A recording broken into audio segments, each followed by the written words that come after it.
అందరికీ నమస్కారం అండి. ఈరోజు ప్రతి ఒక్క మహిళ రాష్ట్రంలో ఉన్న ప్రతి ఒక్కరు కూడా బయటికి రావాల్సిన పరిస్థితి జగన్మోహన్ రెడ్డి మీడియా, సాక్షి మీడియా తీసుకొచ్చింది. జగన్మోహన్ రెడ్డి మాట్లాడకుండా తన మీడియాతో మాట్లాడిస్తున్నాడు.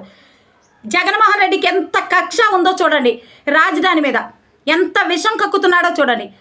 ఈరోజు రాజధానిని పబ్లిక్గా వేశ్యల రాజధాని అంటూ రాష్ట్ర వ్యాప్తంగా ఉన్న ప్రతి మహిళని అవమానించాడు ఈరోజు జగన్మోహన్ రెడ్డి. ఆ మీడియాలో డిబేట్ జరిగింది. ఆ డిబేట్లో మాట్లాడుతున్నారు అమరావతి కాదది వేశ్యల రాజధాని అని మాట్లాడుతుంటే, పబ్లిక్గా మాట్లాడుతుంటే మనందరం చేతులు కట్టుకుని కూర్చుందామా? మన ఆత్మగౌరవాన్ని తాకట్టు పెట్టేద్దామా? మనకెందుకులే అని మనం ఊరుకుందామా? నారా చంద్రబాబు నాయుడు గారిని, నారా లోకేష్ గారిని, వంగలపూడి అనిత గారిని దయచేసి దీని మీద కఠినమైన చర్యలు తీసుకోండి. ఈ కొమ్మినేని శ్రీనివాసరావు, కృష్ణరాజు అనే వ్యక్తుల్ని నడి వీధిలో ఉరితీయాలి. ఇది మా మహిళల డిమాండ్. ఇలాంటి వ్యక్తుల్ని నడి వీధిలో ఉరితీయాలి.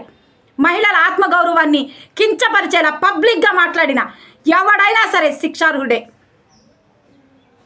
ఇలాంటి వ్యక్తుల్ని దయచేసి ఉపేక్షించొద్దని చెప్పి తెలియజేస్తూ, కొమ్మినేని శ్రీనివాసరావు, కృష్ణరాజుని మేము సూటిగా ఒకటే ప్రశ్న అడగాలనుకుంటున్నాం. మీ తల్లి, చెల్లి, మీ బిడ్డలు, ఆడపిల్లలు ఏం చేస్తున్నారో మీరు చూసుకోండి. మా రాజధాని మీద విషంకి చిమ్మడం కాదు.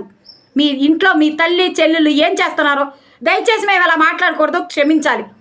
కానీ తప్పని పరిస్థితిలో వీళ్ళు మా రాజధాని మీద, మీరు మా రాష్ట్రంలో ఉండడం ఇష్టం లేకపోతే పొండి బయటికి. మీరు రాజద్రోహులుగా, దేశద్రోహులు.